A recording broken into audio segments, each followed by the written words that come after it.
ओम शांति। प्रजापिता ब्रह्मा कुमारी ईश्वरी विश्वविद्यालय में आज हम आपके सामने लेकर आ रहे हैं ऐसे व्यक्तित्व जिन्होंने अपने जीवन में कम समय में बहुत बड़ी उपलब्धि प्राप्त की है। नाम है संदीप कुमार, बीके संदीप कुमार, जो आप कलकत्ता हावड़ा से बिलोंग करते हैं। पिछले 10 सालों से आप ईश्वरीय यज्ञ में सेवाएं दे रहे हैं, खासकर हावड़ा क्षेत्र में। वहाँ पर जो भी सेवाएं होती हैं, घर में रहते हुए भी वहाँ के अलौकिक सेवा में मददगार हैं। आप सोशल एक्टिविटी में बहुत अच्छी भाग ले रहे हैं। आप एक मनोचिकित्सक, हठ योगाचारी हैं और नेचुरोपैथी के विशेषज्ञ हैं। आप इंटरनेशनल नेचुरोपैथी ऑर्गेनाइजेशन के हावड़ा जिले के कोऑर्डिनेटर हैं। आपने खुद का एक संस्थान स्थापित किया है जिसका नाम है VKS नेचर क्योर फाउंडेशन। इसके आप संस्थापक हैं। ऐसे कम समय में ज़्यादा से ज़्यादा प्रतिभावान ऐसे व्यक्तित्व को लेकर हम आपके सामने लेकर आ रहे हैं। आज हमारा विषय रहेगा विशेषकर राजयोग और हठ योग में क्या अंतर है, और हम अपने इस जीवन में रहकर कैसे हम बाल ब्रह्मचारी होकर समाज की एक उदाहरण बनकर रहें, एक नई रोशनी प्रदान करें। यही हमारा एक संदेश रहता है कि हमारे जो भी हमारे युवा साथी हैं, ऐसे बाबा के बच्चे कोहिनूर हीरा बनकर समाज की नव युग का निर्माण करने में अपना सहयोग प्रदान करें। ऐसे व्यक्तित्व के धनी बीके संदीप भाई को हम स्वागत करते हैं। संदीप भाई, ओम शांति। ओम शांति। ओम। संदीप भाई, हम जानेंगे कि आपका बचपन कहाँ हुआ और पढ़ाई लिखाई कहाँ हुई। देखिए, मैं शुरू से कोलकाता में ही, कोलकाता का एक हावड़ा शहर है, हावड़ा में ही मैं, यहाँ भी जन्म स्थान है मेरा। और मेरी ऑलमोस्ट सारी स्टडीज वगैरह वो कोलकाता में ही हुई। बट कभी कभी कुछ एग्जाम वगैरह के चलती या कुछ इंटर्नशिप वर्कशॉप के लिए मैं आउट ऑफ कलकत्ता कुछ समय के लिए आने जाना पड़ता रहा, एजुकेशन पर्पस के लिए, जब मैं उस नेचुरोपैथी का स्टडी में था। बट जनरली ओवरऑल स्टडीज ये किसी सिटी से हुई है, कोलकाता से। आपके घर में और कितने भाई बहने हैं, कितने लोग ज्ञान में चलते हैं। हाँ देखिए, घर पे तो वैसे जैसे मेरे हम हैं, और एक मेरी दीदी थी जिनका शादी हो गया, वो अपने ससुराल में है। और मेरी मम्मी पापा हैं बस। और भाई में मैं अकेला ही हूँ। तो ये है। और घर पे शुरुआत में मैंने 2011 से इस नॉलेज को लिया। फिर घर पे जितने भी लोग हैं फैमिली में, मेरे पापा मम्मी मेरी दीदी, सभी ने अटेंड तो किया है। बट वो उस तरह से 100% फॉलो नहीं करते। बट हाँ, वो मुझे अगेंस्ट भी नहीं है, मेरे मेरे सपोर्ट में ही हैं अभी। संदीप भाई, अचानक आप ब्रह्मा कुमारी के संपर्क में कैसे आ गए। बहुत अच्छा सवाल है विजय भाई। देखिए, एक्चुअली क्या है कि 2011 का समय था। उस समय हमारे साथ बहुत कुछ ऐसे स्ट्रेस जैसा सिचुएशन, काफी सारे सिचुएशन थे। और मुझे कुछ समझ में नहीं आ रहा था कि मुझे भविष्य में किस दिशा में आगे की तरफ जाना। मैंने पूरा ओवरऑल अंधकार की तरफ ऐसा फील हो रहा था, काफी स्ट्रेस में था। तो बट एजुकेशन वगैरह तो बस हो ही रही थी जैसे हो रही थी। बट फिर भी किसी चीज में फोकस नहीं था मैं। ठीक है, बहुत ज्यादा फ्लक्चुएटेड रहता रहा अंदर से, कभी ये कभी वो सब कुछ। तो एक एजुकेशनल एक हफ्ते का एक वर्कशॉप चल रहा था हमारे हावड़ा में ही। तो एजुकेशनल वर्कशॉप के दौरान हर रोज एक एक स्पीकर आते थे, एक एक चीज के ऊपर अपना स्पीच देते थे। तो उस समय आखिरी जो सेशन था, उस दिन एक सिस्टर्स आई थी। एक ब्रह्मा कुमारी की एक सिस्टर आई, जिनका श्रेयसी दीदी है वैसे तो। अब तो स्टार्टिंग में जब वो आई तो उससे मैं देखा तो उनको सफेद यूनिफॉर्म में। तो मुझे एक बार लगा कि ऐसा लगता है कि इनके हस्बैंड लग रहा है एक्सपायर हो गए हैं, तो सफेद रंग का साड़ी वाड़ी, क्योंकि ऐसा तो मैंने कभी किसी को नहीं देखा था। तो मुझे ऐसा लगा कि ये एजुकेशन वर्कशॉप में इनको क्यों बुला लिया गया। वो विधवा फिर वस्त्र धारण करते हैं, हाँ, वाइट। हाँ, तुम ऐसे ही मुझे लगा कि ये शायद कोई एक विधवा है, तो चलो ठीक है, देखते हैं क्या हो रहा है। तो वो फिर इंग्लिश में बहुत सारा एक मोटिवेशनल स्पीच देना शुरू की, तो बहुत अच्छा लग रहा था। फिर जब आखिरी समय उन्होंने एक रिलैक्सेशन या जो मेडिटेशन आत्मानुभूति के लिए एक एक एक 2 मिनट का एक सेशन लिया, उसमें उन्होंने बताया कि आप एक आत्मा हो, आप ये शरीर नहीं हो, आप एक आत्मा हो, अपने भ्रिकुटी में उस आत्मा को आप फील करें। तो वहां पर टोटल मिला के 60-70 स्टूडेंट थे। लेकिन जब ये इस तरह की बात हुई आत्मा, तो सभी लगे हंसने, सब हंसने लगे कि अरे ये क्या बोल रहे हैं। बट वो वाली जो चीज उन्होंने बताई, वो मुझे यहाँ से लेके यहाँ पूरा अंदर से हिट कर गई कि ये बात जो बोला जा रहा है बिल्कुल सही बात है। तो वो फिर जैसे सेशन ओवर हुआ, तो मैं उनके पास गया, उनके बारे में पूछा, तो उन्होंने मुझे एड्रेस दे दिया कि यहाँ पर आश्रम है। तो मैं सोचा कि नहीं, मुझे अब मेडिटेशन सीखना है, क्योंकि मुझे उस समय जो स्ट्रेस में था, वो 1-2 मिनट के अंदर ही मुझे बहुत अच्छा एनर्जी वाला मैंने बहुत अच्छा फीलिंग हुआ। तो फिर मैं एड्रेस में एक दिन गया, तो वहां बताया गया कि देखिए यहाँ फ्री एक एक हफ्ते का एक मेडिटेशन का सेशन होता है, यहाँ पर आप आ सकते हैं। तो सोमवार से क्लास शुरू होने वाला है। तो मैं भी काफी खुश था कि चलो मेडिटेशन सीखेंगे। तो फिर वापस मैं जिस दिन गया सोमवार को, तो मुझे आने में आधे घंटे ये थोड़ी सी कब की जैसे बात, सेशन। कौन ये सा? 2011, ये 2011 फोर्थ 2011 के समय की है, जुलाई महीने की बात। ठीक है, तो उसमें क्या हुआ कि जब मैं गया तो सेशन स्टार्ट हो चुका था, एक सेशन स्टार्ट हो चुका था, तो मुझे आधे घंटे हो गए। तो उन्होंने फिर मुझे बोला कि देखिए आज तो क्लास शुरू हो चुका है, आप ये हफ्ते में, तब अगले हफ्ते आइए, आप नेक्स्ट वीक में आइए। फिर मुझे बड़ा अजीब लगा कि ये क्या, अभी बोले थे सोमवार से क्लास शुरू होने वाला है, फिर अगले हफ्ते। लोग लगता है फ्री में सिखाते हैं, इसीलिए काफी इग्नोर कर रहे हैं। मैं बोला ठीक है, फिर अगले हफ्ते गया, फिर वापस से गया तो क्लास शुरू हुआ, तो एक दीदी ने आत्मा का इंट्रोडक्शन दिया, तो बहुत अच्छा लगा, बहुत अच्छा एनवायरनमेंट लगा। उसके बाद तो सेशन के एक भाई थे, वो भाई क्लास करा रहे थे। तो वहाँ फिर काफी सारे सेशन हुए, एक हफ्ते का कोर्स ओवर हुआ। फिर मुझे लगा कि एक हफ्ता तो हो गया है, अब तो ठीक है। लेकिन फिर भी मुझे समझ नहीं आ रहा था कि यहाँ पर तो मेडिटेशन तो ऐसा कुछ सीख नहीं पाए। जैसा बताया गया था कि एक हफ्ते का मेडिटेशन का कोर्स है, और ये है वो है, सृष्टि चक्र है, कुछ मतलब उतना इंटरेस्ट भी नहीं आ रहा था। बस खाली आत्मा वाला पार्ट अच्छा लगा था। फिर दीदी बोली कि एक काम कीजिए, आप ना रोज आप आइए, सेंटर रोज आइए, यहाँ पर 1 घंटे का क्लास होता है, कम से कम आप आइए रोज। तो मैं आने लगा, तो एवरीडे सेंटर जाते जाते, मैं जनरली इवनिंग के टाइम में जाता था, सुबह स्टडी वगैरह रहते रहे, कोचिंग सेंटर रहता था। तो फिर एक दिन क्या हुआ कि शाम के टाइम में मैं आश्रम में बैठ के ध्यान लगा रहा था, मेडिटेशन कर रहा था। शुरुआत में तो उतना फील नहीं होता था, फिर धीरे धीरे करते करते मुझे बहुत एक अद्भुत, एक बहुत अच्छा फीलिंग हुआ। मैंने ऐसा लगा कि एक एनर्जी मतलब मेरे अंदर पूरा फ्लो करके, मेरे अंदर के जितने भी स्ट्रेस है, डिप्रेशन है, एंजाइटी है, सब कुछ बिल्कुल रिलीज हो चुका है। तो वो फीलिंग जो मुझे हुआ, तो अब अब हमें उस फील्ड के प्रति इंटरेस्ट और अधिक आने लगा कि नहीं, अब मुझे ये वाला जो फीलिंग हुआ है, ये मुझे हमेशा करना है। फिर मैं और एवरीडे सेंटर आने लगा, जाने लगा, घर पे भी अमृत वेला करता था। तो इस तरह से ये रहा। और भी काफी सारी बातें हैं, बट वहाँ पर शॉर्ट में तो मैंने बताया। आप जब वहाँ मेडिटेशन सीखने जाते थे, तो आपका जो दिनचर्या जो है थी, जो उस समय तनाव था, उससे आपको बहुत रिलीफ मिला हाँ जी, मेडिटेशन। हाँ जी। जी। और इस दौरान जो है आप रेगुलर हो गए, ब्रह्मा कुमारी के संपर्क में आप रेगुलर हो गए। हम्म। उसके एक्चुअली क्या है, मुझे वहां पर फिर इंटरेस्ट भी आने लगा, और शुरुआती दौर पे तो मुझे शुरुआत में इंटरेस्ट आया नहीं।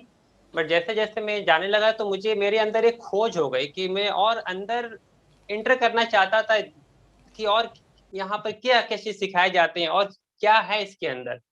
तो ये सब चीजें हुई, तो फिर धीरे धीरे आगे बढ़ता गया सिलसिला। फिर राजयोग से फिर हठ योग में आप कैसे आ गए? हाँ, ये सवाल है, बहुत अच्छा सवाल है।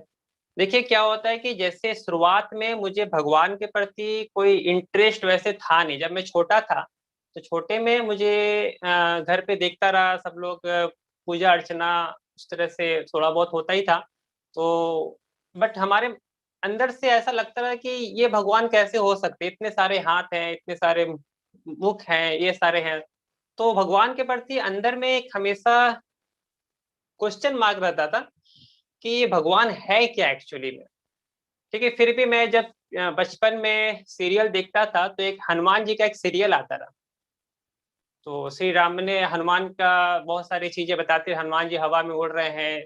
तो ये सब देख के मुझे लगा कि नहीं नहीं, अगर भगवान होना चाहिए तो ये हनुमान को अपने संग में रखेंगे, तब भी अगर मुझे कुछ विपत्ति आती है तो हनुमान जी आके मेरा हेल्प कर सकते हैं। और बाकी भी और जितने भी देवी देवता थे जो थोड़े सीधे साधे जैसे थे, जैसे श्री कृष्ण हैं, विष्णु है, तो उन्हें मुझे लगता रहा कि ये लोग तो फिजिकली उतने स्ट्रांग तो है नहीं, बहुत एक वीक जैसे लगते थे। तो हनुमान के प्रति इंटरेस्ट थी बहुत ज्यादा। और जब मैं मेडिटेशन में और आगे बढ़ते गया तो जैसे काफी जगह ऐसे बताया जाता है ना मेडिटेशन कीजिए, और जैसे यहाँ जब मैं आया तो किसी ने, एक भाई ने मुझे बताया कि देखिए आप यहाँ आ गए हैं, आप और किसी जगह के बारे में आप मत सीखिए, मतलब जो आपके हाथ में आ चुका है ये अल्टीमेट चीज है।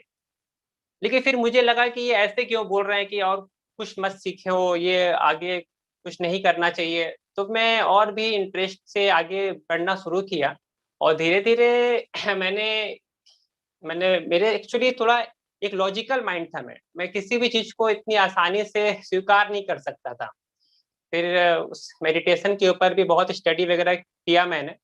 और धीरे धीरे करते करते मैं लोगों को बताता था कि आप भी मेडिटेशन करना शुरू कीजिए। फिर मैं 2014 में इस नेचुरोपैथी के फील्ड में आया। तो उस नेचुरोपैथी में मुझे भी कुछ योगा का कुछ थ्योरी वहां पता चला, हठ योग के बारे में, अष्टांग योग के बारे में। तो अष्टांग योग के बारे में मुझे पता चला कि काफी सारी चीज है, फिजिकली फिट रहा जा सकता है, फिर वहां पे धारणा, ध्यान, समाधि। तो मैं मुझे लगा आप कहीं कि गए थे इसके शिक्षा के लिए, कहीं गए थे आप? नहीं नहीं, एक्चुअली ये हाँ बता रहा हूँ कि मैं शुरुआत में तो मैंने छोटा सा स्टडी किया था, 6 महीने का कोर्स। फिर और भी अधिक इंटरेस्ट आने लगा। तो मैं कलकत्ता में स्वामी विवेकानंद जी का जो हेडक्वार्टर है, रामकृष्ण मिशन, वो एक यूनिवर्सिटी है, वहां से मैंने 1 साल का कोर्स किया इस योगा के ऊपर। तो जब मैंने 1 साल का कोर्स करना शुरू किया तो फिर तो उस समय तो मेरे दिमाग में था कि नहीं, इसको सीख करके लोगों को सिखाना है, कुछ अपना एक अर्निंग करना है। मैंने ये फोकस हो गया कि आसन वगैरह सीखना है, सिखाना है, कुछ भी तो उस तरह से। बट यहाँ पर एक सवाल आपका जो था कि मैं हठ योग से और इसमें आया कैसे, इस राजयोग में, ये एक्चुअली मेरी खोज होने लगी थी। मुझे एक खोज था कि ये इतने सारे जो संसार में एक हो रहे हैं, मेडिटेशन सिखाए जा रहे हैं, शायद ही ऐसा कोई मेडिटेशन होगा जो मैंने सीखा नहीं होगा। जो भी मेडिटेशन आप सुनते हैं आज के डेट में, अब रेकी हीलिंग भी है, विपासना है, काफी सारे हीलिंग है, हिप्नोथेरेपी है, काफी कुछ सीखा मैंने। और अल्टीमेटली जब मैं हठ योग में आया तो मैं एक योगा शिक्षक की तरह खुद को सोसाइटी में एक रिप्रेजेंट करना शुरू कर दिया, लोगों को आसन कराना शुरू किया, एक्सरसाइज कराना शुरू किया, कुछ अनुलोम विलोम, काफी सारी चीजें। तो उसमें से मैं जब देखा कि जब मैं हठ योग में आया, तब एक होता है सीढ़ी, लोग एक ऊपर चढ़ते जाते हैं नीचे से ऊपर। बट जब मैंने 2011 में सीख लिया था मेडिटेशन, यहाँ ब्रह्मा कुमारी के संपर्क में आ चुका था, जब मैं हठ योग से आया तो मुझे ऐसा फील हुआ कि लोग नीचे से ऊपर जा रहे हैं, मैं ऊपर से नीचे की तरफ आ रहा हूँ। क्योंकि जब मैं सीखता था हठ योग के जो क्लासेस चलते थे, जो भी फैकल्टी रहते थे, उनके अंदर मुझे वो स्पिरिचुअलिटी या इस तरह से वो क्या बोलते हैं कि होता ना कि स्पिरिचुअलिटी की जो कोई आकर्षण हो, ऐसा फीलिंग नहीं होता रहा जैसे हमारे आश्रम में होता था। हठ बट योग फिर की शिक्षा कौन से सन में आपने प्राप्त की? ये मैंने 2018 के आसपास, 2018 में किया एक कोर्स, फिर 2019 में किया, फिर 2020 में, ऐसे करते करते काफी सारे कोर्स मेरे हुए हैं। बट वहां मैं अल्टीमेटली ये बात बताना चाहूंगा कि हमने जो सीखा है हठ योग में और यहाँ एक राजयोग है, अल्टीमेट एम जो है वो राजयोगी है, आत्मा से परमात्मा को जो संपर्क है, वहां जो हठ योग में सिखाते हैं वो शुरुआत तो करते हैं आसन से, जो फिजिकल लेवल से शुरू करते हैं, बट धीरे धीरे करते करते उनका भी उद्देश्य एक ही रहता है कि खुद को आत्मा समझना है और ईश्वर के साथ अपना संपर्क ऐड करना है, जोड़ना है या मिलाना है। संदीप भाई, इसके पश्चात आपने ये जो आपने कहा कि आप भी के एस संस्थापक की स्थापना कैसे की आपने? हाँ, जब मैं इस योग के काफी सारे स्टडी करने के बाद फिर मेरे मन में एक आया कि शुरुआत में मैं लोगों को फ्री एडवाइस करता था। मैंने जैसे किसी को स्किन प्रॉब्लम है, स्टमक डिसऑर्डर है, हेयर फॉल हो रहा है, या शरीर में किसी भी तरह के रोग बीमारी है, तो जब मैंने ये सारे कोर्सेस किए तो मेरे मन में एक था कि चलो सोशल सर्विस करना है लोगों को। फिर क्योंकि काफी उस समय मैं भी अनफिट था, जो शुरुआत जब किया था, तो मैंने खुद से ही खुद को बहुत सारे बीमारी से हील किया। फिर मैं मेरे मन में एक भावना आया कि लोगों को फ्री में इलाज करना है। बट क्या हुआ कि जब मैं लोगों को फ्री में कुछ खाने पीने का कुछ रूटीन लिख के देता था तो वो फॉलो नहीं करते थे। तो फिर मुझे किसी ने बताया, एक सीनियर ने, कि संदीप, आप जो फ्री में क्लासेस देते हो या फ्री में जो आप सेशन दे रहे हो खाने पीने के बारे में हेल्थ एडवाइस दे रहे हो, जब तक आप लोगों से फीस नहीं लोगे तब तक लोग उससे इम्पोर्टेंट नहीं देंगे। तो फिर मुझे फीस लेना शुरू करना पड़ा। जब मैं फीस लेना शुरू किया तो देखा कि यहाँ से भी इनकम आना शुरू हो रहा है। फिर धीरे धीरे मैंने उससे एक ऑर्गेनाइज रूप में फिर धीरे धीरे मैंने इस वीकेएस नेचर क्योर की स्थापना की, और वहां पर ओवरऑल होलिस्टिक हेल्थ को लेके मैं इसको आगे बढ़ा रहा हूँ। योगा में और क्या-क्या विशेष कर आप योगा जो आसन है, कौन-कौन सा आसन आप कराते हैं? देखिए, आसन तो ओवरऑल काफी सारे आसन है। मैंने हर तरह के आसन में सिखाता हूँ, क्योंकि आसन का भी एक सीक्वेंस होता है कि जैसे एक खड़े होके करने वाले आसन है, सिटिंग पोज पे करने वाले आसन, सीधे लेट के करने वाले आसन है, उल्टे होके। बट देखिए, ओवरऑल आसन का उद्देश्य क्या है? पतंजलि योग सूत्र में आसन के बारे में बताया गया है। आसन की एक बहुत ही सुंदर बताई गई डेफिनेशन की, स्थिरम सुखम आसनम। माने हम जिस शारीरिक अवस्था में स्थिरता और सुख का अनुभव करें उसे ही आसन कहते हैं। आसन मतलब ये नहीं हुआ कि जबरदस्ती आप कोई फोर्सफुली कोई एफर्ट लगा रहे हैं और आपके अंदर में वो स्थिरता नहीं हो रही है, उसे आसन नहीं कर सकते, जिसे अभ्यास के द्वारा हासिल किया जाता है।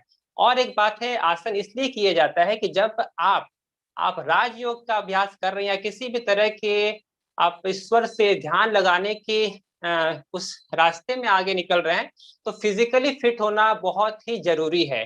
फॉर एग्जाम्पल कि अगर कोई भी एक योगी अगर वो फिजिकली अनफिट है, मैं एग्जाम्पल दे रहा हूँ, किसी को अगर स्टमक में यहाँ पे कुछ भी दिक्कत हो रही है, अगर वो ध्यान में बैठा है तो उसका ध्यान आत्मा परमात्मा में नहीं लगेगा।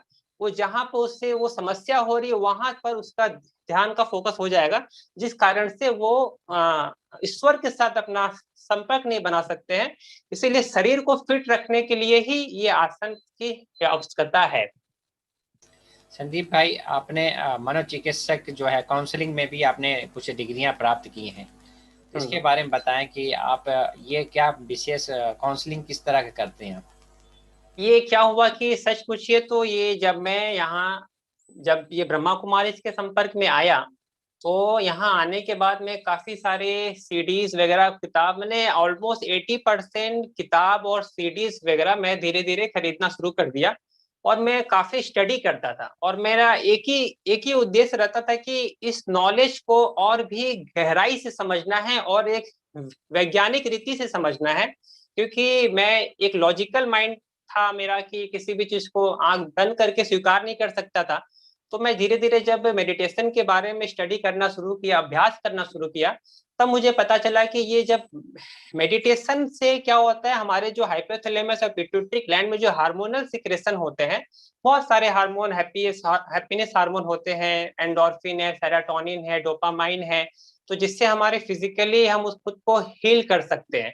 उसके बाद जब मैं यहाँ रोज की सेशन अटेंड करना शुरू किया, एवरी डे में क्लास अटेंड करता था सुबह सेंटर में जा करके, तो मेरे जो अंदर की इंसाइट है वो और ज्यादा खुलने लगी। और ऐसा मुझे फील होने लगा कि अब मैं लोगों की समस्या को भी उन्हें हेल्प भी करने के लिए मेरे अंदर वो क्षमता धीरे धीरे आनी शुरू हो गई थी।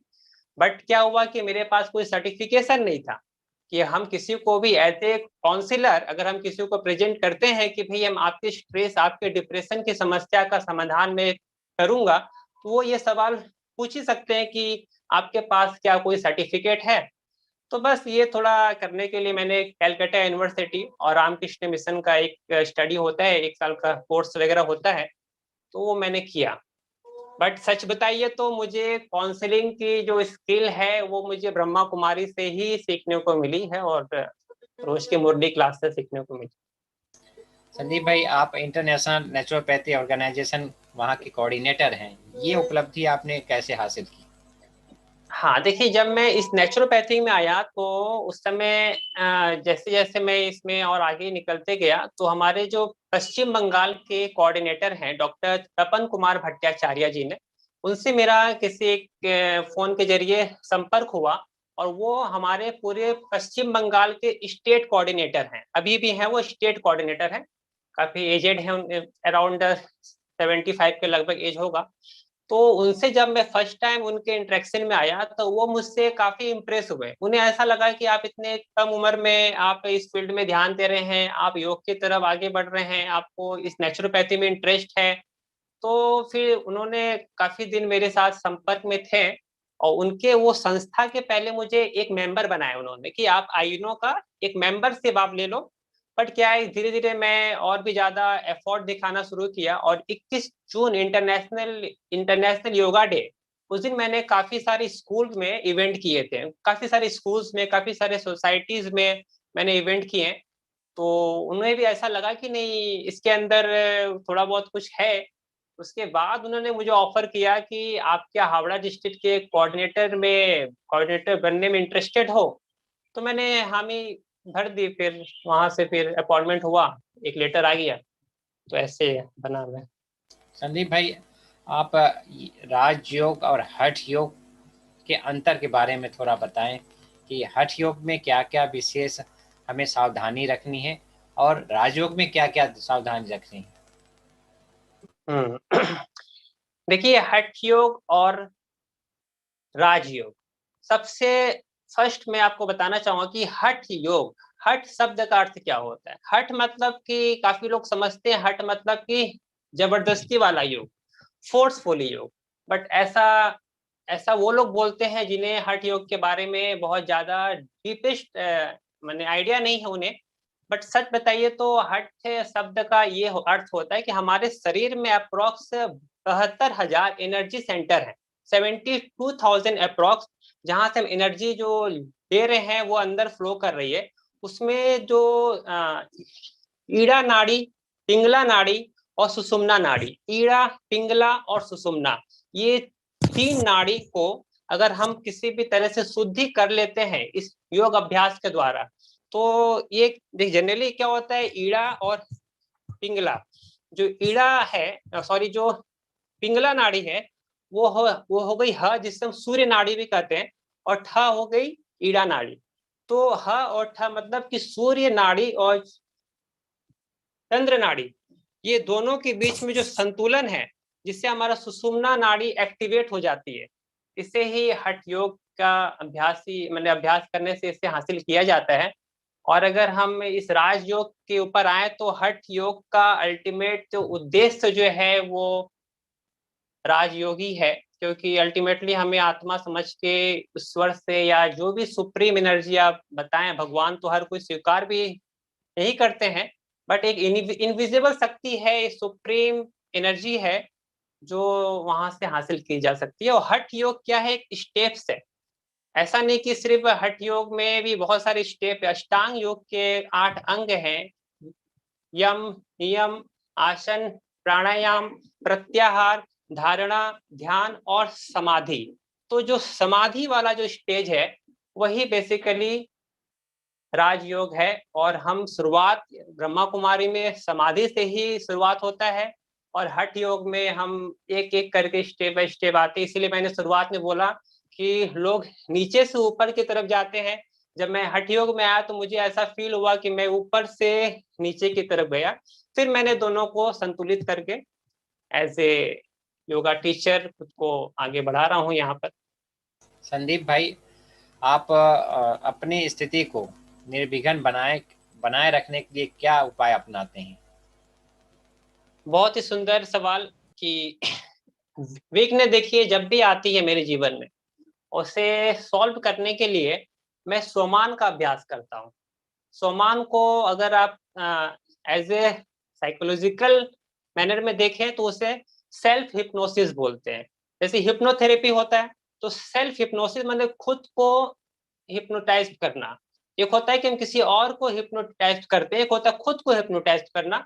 और जो बाबा ने सोमान के बारे में बताया, क्योंकि हमारे अंदर जो भी विचार हैं, जो हमारे मन में विचार उत्पन्न होते हैं, उससे हमारे बॉडी में हार्मोनल इम्बैलेंस हो जाता है।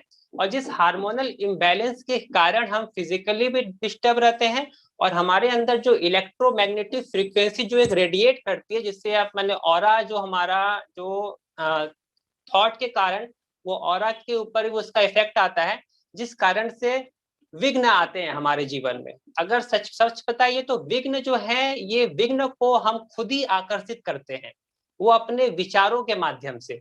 और अगर कोई व्यक्ति अगर सोमान का अभ्यास करे या सेल्फ हिप्नोसिस का अभ्यास करे, अफर्मेशन का अभ्यास करे, तो वो क्या होता है कि आपके जो नेगेटिव थॉट प्रोसेस है, वो धीरे धीरे धीरे धीरे वो आपके जिस तरह से प्रॉब्लम हो रही है, वो आपकी हलचल को समाप्त करेगी, और आप अंदर से स्थिरता को फील करेंगे। ऑटोमेटिक आपके जीवन में जो विघ्न है, जिस एनर्जी को आपने आकर्षित किया अपने विचारों के माध्यम से, वो एनर्जी ऑटोमेटिक रिमूव हो जाएगी और आप निर्विघ्न बन जाएंगे। संदीप भाई, आपके प्रेरक, कोई क्या कहें उसको, उदाहरण स्वरूप? प्रेरक, हाँ प्रेरक देखिए, सच बताई तो प्रेरक मैं किसी भी एक इंसान के बारे में, मैं किसी इंसान से बहुत ज्यादा अट्रैक्ट नहीं होता हूँ कि बस सिर्फ एक ही के साथ मैंने उन्हीं को फॉलो करूँ, उन्हीं को दो, कि ऐसा। बट शुरुआत में मैंने स्वामी विवेकानंद को देखना शुरू किया, उनके बारे में स्टडी करना शुरू किया था। तो एक मेरे में एक चीज मैंने ऑब्जर्व किया, खुद के अंदर ऑब्जर्व किया है कि किसी भी इंसान के अंदर जो अच्छाइयां हैं, बस उसे ही यानी अपनाना चाहिए, लेकिन किसी किसी के प्रति 100% आकर्षित नहीं होना चाहिए। क्योंकि हो सकता है कि काफी सारे उनमें वीकनेस भी हो सकती है। बट प्रेरक के बारे में आप पूछे तो स्वामी विवेकानंद जी। और जब मैं ब्रह्मा कुमारी में आया तो मैं सिस्टर शिवानी से काफी ज्यादा मतलब इम्प्रेस होता था उनकी स्पीच को सुन करके। और ऐसा मन में फील होता था कि जैसे मैं भी कभी स्टेज पे जाऊं और लोगों को प्रोत्साहित करूं, लोगों को अच्छी अच्छी चीजें बताऊं, सिखाऊं। तो ये सारे, और हमारे जो सेंटर्स में बहुत सारी दीदी हैं, एक श्रेषी दीदी थी, उनसे भी मैं काफी ज्यादा वो आदर समझता था। और एक अस्मिता बहन है हमारे कोलकाता सेंटर की, अस्मिता दीदी। तो अस्मिता दीदी को मैंने काफी दिन से जान लो, जब से हूँ बाबा के साथ। तो उनके फेस पे मैंने कभी भी किसी भी तरह का स्ट्रेस या एंजाइटी कभी कुछ मैंने देखा नहीं, हमेशा वो हंसते रहती है। और जब भी हमें कुछ भी समस्या होती, जब उनके सामने हम खड़े हो जाते हैं, तो लगती है समस्या सॉल्व हो चुकी है। और वो कैसे एडवाइस करती हैं, बहुत अच्छे से समझाती हैं। तो ये है एक व्यक्ति का नाम, मैं ऐसे बोलना थोड़ा सा असंभव होगा मेरे लिए। जी जी जी। संदीप भाई, भगवान को कहते हैं तुम ही हो माता पिता, तुम ही हो बंधु सखा, तुम ही हो, सर्व संबंधों में भगवान को हम याद करते हैं। तो आप ब्रह्मा कुमारी में आने के बाद, मेडिटेशन को अपनाने के बाद, भगवान को किस किस संबंध में याद करते हैं और उसकी क्या प्राप्तियां हैं? विशेष कौन सा संबंध आप देते हैं? देखिए, भगवान से सबसे शुरुआती दौर पे मैं उन्हें एज ए फादर, जैसे यहाँ मैंने सीखा कि परम पिता परमात्मा, तो मुझे ऐसे एज ए फादर मैंने ट्रीट करता हूँ। और जिस तरह से एक छोटा बच्चा अपने फादर से कोई हक के साथ कोई चीज के लिए बोलता है, तो कभी भी अनुभव के बाद अगर बोले, तो मैं शुरुआती दौर का एक अनुभव बताता हूँ कि जब मैं राजयोग का अभ्यास करना शुरू किया, ब्रह्मा कुमारी के संपर्क में आया, तो हम लोग एक छोटे से घर पे रहते थे, एक ही रूम होता था, बहुत ही छोटा रूम होता था, उसी में सभी रहते थे छोटे से।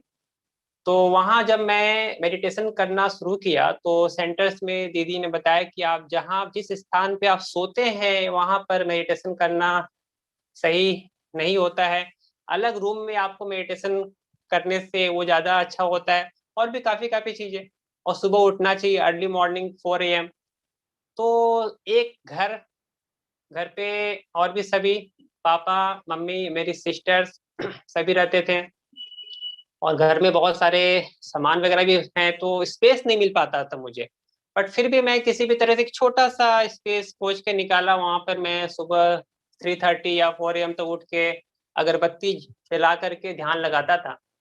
और उसके पहले मैंने बहुत सारी चीज को देखा भी था, समझा भी था। विजुअलाइजेशन के बारे में मैंने समझा था, विजुअलाइजेशन और क्या इसका इफेक्ट हो सकता है।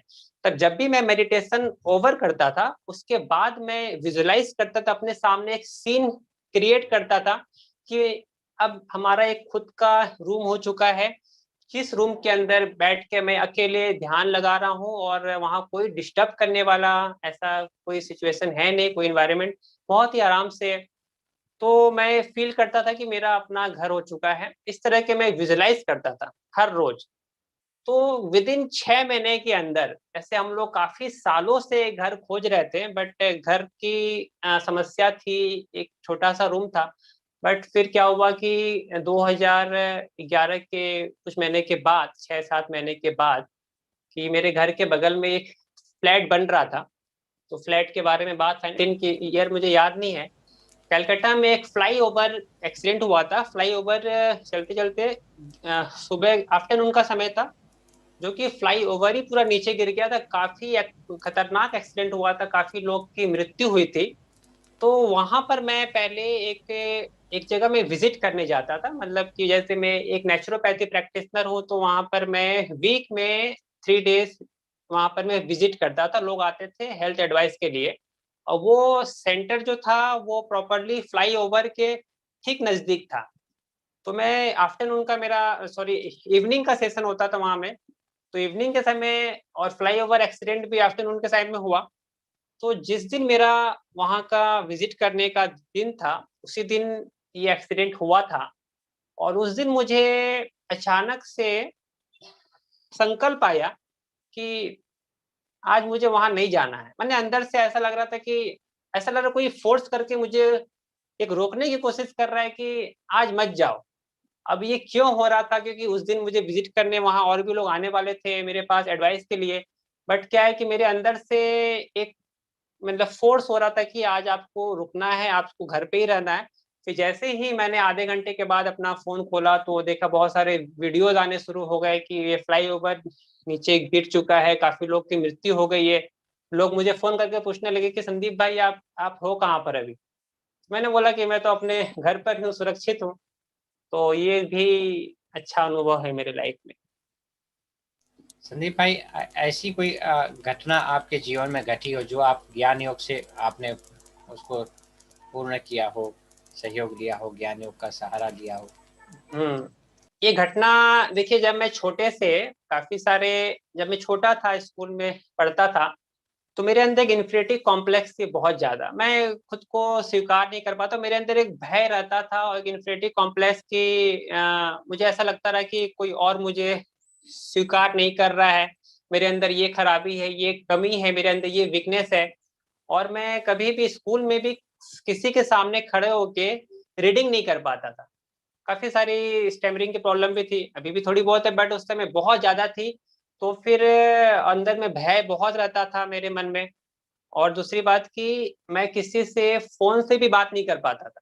यहाँ तक कि किसी का फोन भी आ जाए तो मेरे अंदर इतनी हिम्मत नहीं होती थी कि मैं उनसे फोन से बोलूं। या घर पे कोई आते थे तो मैं उनको देख के किसी और रूम में भाग जाता था। तो अजीब सा था मैं, बिल्कुल। और जब मैं मेडिटेशन करना शुरू किया और ईश्वर के साथ अपना संपर्क बनाया और राजयोग का अभ्यास शुरू किया, तो धीरे धीरे मेरे अंदर जो भी इन्फिनिटी कॉम्प्लेक्स थी, जो भी नेगेटिव फीलिंग थी, जो खुद को मैं स्वीकार नहीं कर पाता था, वो धीरे धीरे इम्प्रूव होना शुरू हो गई। और आज के डेट में मैं काफी सारे जगह स्टेज में हजारों के बीच में स्पीच भी दे लेता हूँ, जो मैं स्कूल में किसी के सामने खड़े होके रीडिंग नहीं कर पाता था। आज मैं उस चीज से बिल्कुल फ्री हूँ। और एक और चीज की मुझे पहले समस्या थी कि स्किन प्रॉब्लम थी, थोड़ी स्किन में एलर्जी हो जाती थी।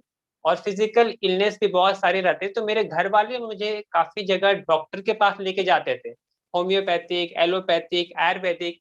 तो वहां पर भी उन्होंने जो भी दवाई देते थे, मुझे कभी एक बार छींक आनी शुरू होती रही, एलर्जी, तो वो स्टॉप नहीं होती रही, कंटिन्यू आते जाती थी।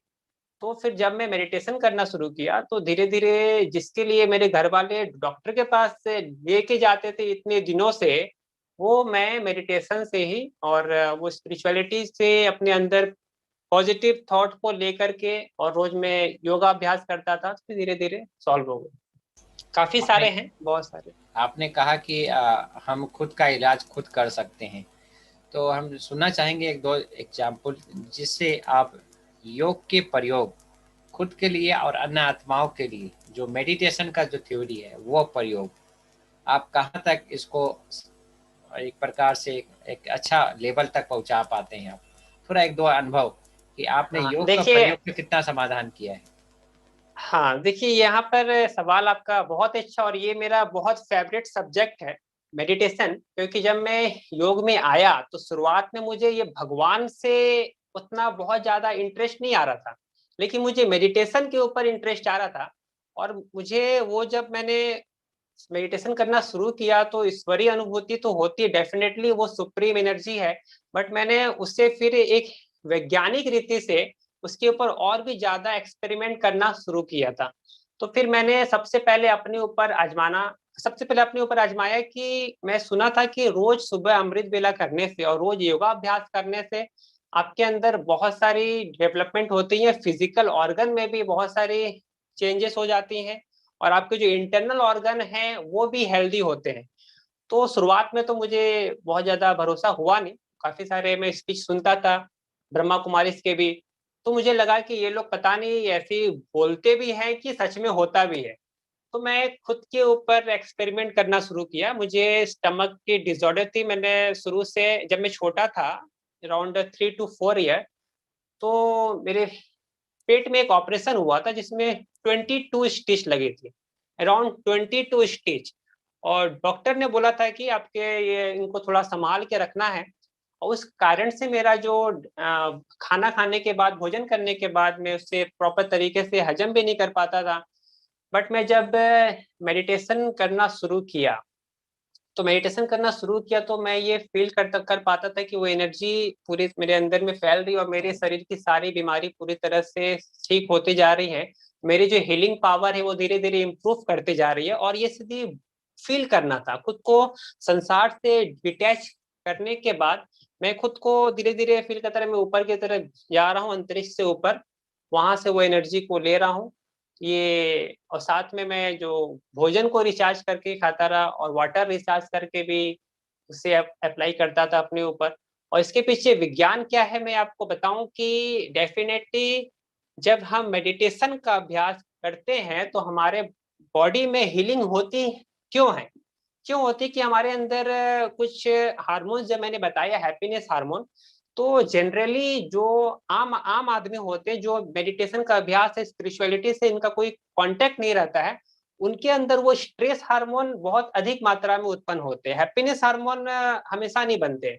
बट अगर आप मेडिटेशन करते हैं तो जो मैंने बोला, happiness hormone, dopamine, serotonin, endorphin, oxytocin, वो जो हार्मोन का जो सिक्रेशन होता है वो हमारे बॉडी के एक एक सेल को रिजेनरेट करता है, उससे हील करता है, उससे हेल्दी बनाता है। और हमारा पूरा बॉडी सेल से बना हुआ है, कोशिकाओं से बना हुआ है। तो अगर आपके बॉडी की कोशिका स्वस्थ रहेगी तो डेफिनेटली आप भी स्वस्थ रहेंगे। आप एक राज योगा टीचर भी हैं, योगा टीचर भी हैं, नेचुरोपैथी टीचर भी हैं, काउंसलर भी हैं। और बहुत सारे आपने खुद का एनजीओ आपने तैयार किया है। सबसे पहले हम ये बताएं कि लौकिक जो आपकी जिम्मेवारियां हैं और अलौकिक जो विश्व सेवा है, उसका बैलेंस कैसे रखते हैं आप? देखिए, लौकिक जिम्मेवारी वैसे तो देखा जाए तो बहुत, क्योंकि मैं अनमैरिड हूँ वैसे, तो घर पे ऐसे बहुत ज्यादा मेरे ऊपर फैमिली का प्रेशर ऐसा कुछ है नहीं। वैसे मेरी दीदी थी, दीदी की भी शादी हो चुकी है, अपने ससुराल में है। और मेरे मम्मी पापा हैं, और मैं हूँ। तो घर में तो वैसा बस जो भी अर्निंग वगैरह की होती है और सोसाइटी की जो फॉर्मेलिटीज होती है, घर परिवार, वो सब तो मैं बहुत आराम से उसे हैंडल भी कर लेता हूँ। और उसके साथ में जो विश्व सेवा की बात हुई, तो विश्व सेवा के लिए जब मैं शुरू में यहाँ पर मेडिटेशन करना शुरू किया, तो मुझे ऐसा लगा कि ये मुझे सिर्फ स्थूल सेवा करने से ये शायद मुझे उस सेटिस्फेक्शन नहीं मिल पाती थी। तब मैंने जो अपने फील्ड को स्टैब्लिश किया है इस नेचुरोपैथी और योगा और जो भी साइकोलॉजिकल काउंसलिंग, तो उसका उद्देश्य ये सब मैंने लोगों को, क्योंकि ये सब देखकर लोग मेरे पास जब आते हैं तो ऑटोमेटिकली मैं उन्हें मेडिटेशन के बारे में बताता हूँ और उन्हें मैं आश्रम की तरफ भेजता हूँ। वहां जाते हैं तो उन्हें ईश्वर का, परमात्मा का परिचय मिलता है। तो इस तरह से वो सेवा होती है। और एक और बात मैं बताना चाहूंगा कि शुरुआत में जब मैं आया था ब्रह्मा कुमारीज में, तो मेरे खिलाफ बहुत लोग मेरे खिलाफ थे, क्योंकि मैं सफेद यूनिफॉर्म में रहता रहा, कुर्ता पजामा, भोजन को लेके भी ये नहीं खाना है, वो नहीं खाना है, यहाँ नहीं जाना है। तो लोग मेरे बहुत खिलाफ रहते थे और मुझे वो लोग बोलते थे कि तुम्हारा जो रिस्पॉन्सिबिलिटी है तुम्हें उसे निभाना पड़ेगा। रिस्पॉन्सिबिलिटी कि आपको घर गृहस्थी बसाना है, ये करना, तो बहुत ऑब्जेक्शन होते थे। बट अभी सब ऑलमोस्ट पूरी तरह से सॉल्व हैं। और मैं बता रहा था कि मेरे पास जब शुरुआत में लोग आते थे, जो मैं उन्हें बोलता था कि आपको यहाँ जाना है, मेडिटेशन सीखना है ब्रह्मा कुमारी में, तो उन्हें लगता रहा कि मैं उन्हें जबरदस्ती ब्रह्मा कुमारी में फंसाना चाहता हूँ। उन्हें ऐसा लगता था कि ये हर वक्त कोई भी आता उससे बोलता मेडिटेशन सीखो, ब्रह्मा कुमारी में जाओ। तो जब मैं इस चीज को मैंने ऑब्जर्व किया कि लोग मुझसे असंतुष्ट हो रहे हैं, और असंतुष्ट हो रहे हैं मतलब कहीं ना कहीं ये मेरी ईश्वरीय सेवा से अगेंस्ट भी है।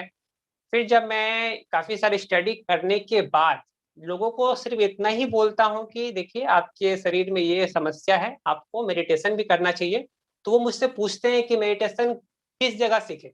तो मैं उन्हें ब्रह्मा कुमारी छोड़ करके और बाकी जितने संस्थान है जहाँ मेडिटेशन सिखाए जाते हैं, मैं उनके बारे में उन्हें बताता हूँ कि आप यहाँ चल जाइए, आप फलाना चल जाइए, आप इस जगह चल जाइए।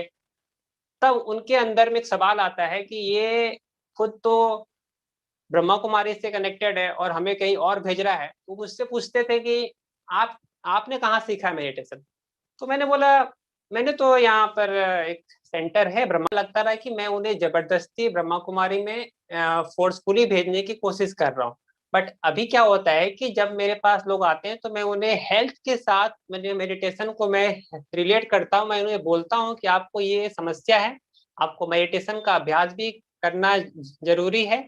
उसके बाद मैं ब्रह्मा कुमारी छोड़ के और अलग अलग संस्था के बारे में उन्हें बताता हूँ कि आप इस संस्था में चल जाइए, यहाँ इतना रुपए फीस है, यहाँ चल जाइए, यहाँ इतने रुपए फीस है, वहाँ मेडिटेशन सीख सकते हैं।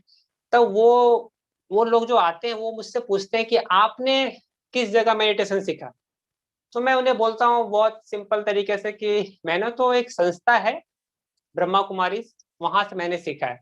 तो वो ऑटोमेटिक बोलते रहे कि अच्छा तो हमें उसी में जाना है जहां से आपने सीखा है। तो पहले मैं उन्हें सीधा सीधी बोलता था तो वो नहीं समझते, तो अब मैं ये इनडायरेक्टली बोलता हूँ तो ऑटोमेटिक जाते हैं, 7 डेज कोर्स करते हैं, फिर अपना आगे बढ़ते हैं। संदीप भाई, आज की युवा पीढ़ी, जैसे कि आप एक युवा हैं और आप खुद को एक अपने आप को उभारा है परिस्थितियों से, और खुद की बीमारियों का आपने खुद का इलाज कर किया है टेलीपैथी के माध्यम से। ऐसे लाखों युवा भाई बहनों को आप क्या संदेश देना चाहेंगे जो अपने आप को तनाव से ग्रसित हैं, बेरोजगार हैं? उनके लिए क्या एक प्लेटफार्म आप बनाएंगे? तो वो कैसे वो आशा की किरण देकर वो अपने परिस्थितियों से, अपने जो विघन है उससे पार होकर एक भारत की सेवा करें? कुछ क्या संदेश देना चाहेंगे युवाओं को आप? देखिए मेरा ये संदेश है और मेरा एक खुद का अनुभव भी है कि आज के जो युवा हैं उन्हें सबसे पहली चीज है कि उन्हें अपने संग का ध्यान रखना बहुत जरूरी है। क्योंकि आप जिसके संगति में रहते हैं, आपका भी व्यवहार, आपका आचरण और आपका ध्यान, आपका अटेंशन या आपकी जो जीवन को हासिल करने की कुछ भी चीजें हैं, वो जिसके संग में रहेंगे आपको वैसा ही होने वाला है। लोग बोलते हैं ना कि जैसा संग वैसा रंग। तो सबसे पहला कि उन्हें अपने संग का ध्यान रखना चाहिए। अगर उनके ऐसे कोई फ्रेंड्स हैं जो गलत रास्ते पर हैं या उन्हें कुछ भी तरह के एडिक्शन की तरफ लेकर के जा रहे हैं, स्मोकिंग हुआ और भी बहुत सारे एडिक्शन है, तो वहां से उन्हें संग की बहुत बहुत संभाल करनी है, नंबर 1। नंबर 2 कि उन्हें जो भी सक्सेसफुल लोग हुए हैं, विश्व में काफी सारे लोग बहुत सक्सेसफुल हुए हैं, उनकी सक्सेस स्टोरी को उन्हें स्टडी करना बहुत ही जरूरी है।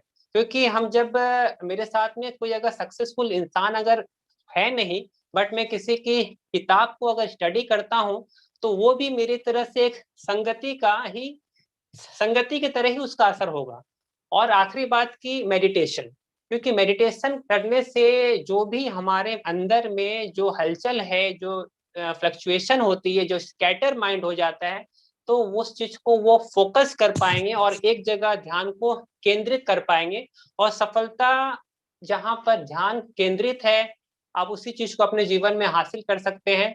और फोकस रहना बहुत जरूरी है, क्योंकि अगर कोई व्यक्ति अपने जिस जिस दिशा में उसे आगे बढ़ना है, अगर वो वहां फोकस नहीं है, तब वो वहां असफल हो सकता है। इसीलिए फोकस के लिए आपको मेडिटेशन करना जरूरी है, और जो भी सक्सेसफुल लोग हुए उनकी स्टोरी पढ़ना जरूरी है, और अपने संग की अपनी संभाल करनी जरूरी है। ये तीनों करने से ही ऑटोमेटिकली आप देखें, जो भी लोग सफल हुए हैं, ये कहीं ना कहीं ये तीनों रास्ते से ही गुजरे हैं। किसी को भी आप देख सकते हैं। संदीप भाई, आप एक नेचुरोपैथी, एक काउंसलर भी हैं और मनोवैज्ञानिक आप विशेषज्ञ भी हैं। अगर कोई आपसे संपर्क करना चाहे तो आपका पता और एड्रेस ज़रूर आप बता सकते हैं। और जो मेडिटेशन सीखना चाहे तो आपके लोकल एरिया का जो ब्रह्मा कुमारीज का जो सेंटर है, वो आप एड्रेस और पता बता सकते हैं। देखिए, मेरा फोन नंबर वगैरह जो है वो मैं खुद से कुछ नहीं बताना चाहता हूँ यहाँ पर। अगर वो आपके द्वारा संपर्क करके अगर वो कुछ भी लेना चाहें, वो मेरे बारे में अगर उनकी कोई इंक्वायरी चाहिए, तो जरूर वो ले सकते हैं। और सोशल मीडिया में भी मेरे आईडी वगैरह प्रोफाइल है, तो वहाँ चाहे तो आप सर्च कर सकते हैं, BK संदीप सेठ या संदीप सेठ। और फोन नंबर आपके थ्रू अगर लेना चाहें तो ले सकते हैं। और मेरी एक वेबसाइट भी एक डेवलप हो रही है, जो 1 महीने के बाद वो वेबसाइट लॉन्च हो जाएगी, जिस वेबसाइट में काफी सारे डिटेल्स रहेंगे, अलग अलग वेबसाइट, सेमिनार, वर्कशॉप, क्लासेस के। और बात रहा ब्रह्मा कुमारी सेंटर के, तो मैं हावड़ा सेंटर से बिलोंग करता हूँ, और हावड़ा में गेंजेस गार्डन में ये आश्रम है। बट अभी वो ऑनलाइन ही क्लासेस चल रही है हमारे यहाँ। अभी आश्रम को पूरी तरह से ओपन नहीं किया गया है, तो ऑनलाइन क्लासेस होती है अभी। और इसके किसी को भी अगर 7 डेज कोर्स अगर करना चाहें, तो वहाँ से ऑनलाइन से भी कर सकते हैं।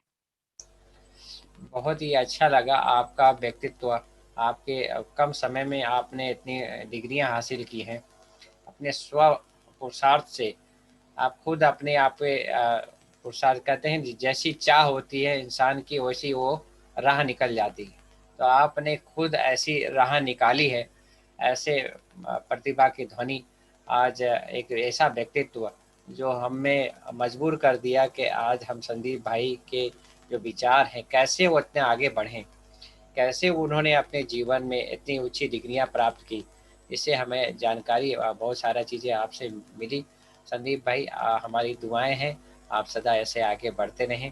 अब बाबा का भी और इस देश का नाम रोशन करते रहें, हमारी शुभकामनाएं हैं। हम तो और भी कुछ ऐसा विषय होगा ज़रूर आपके साथ हम संपर्क में फिर आएंगे।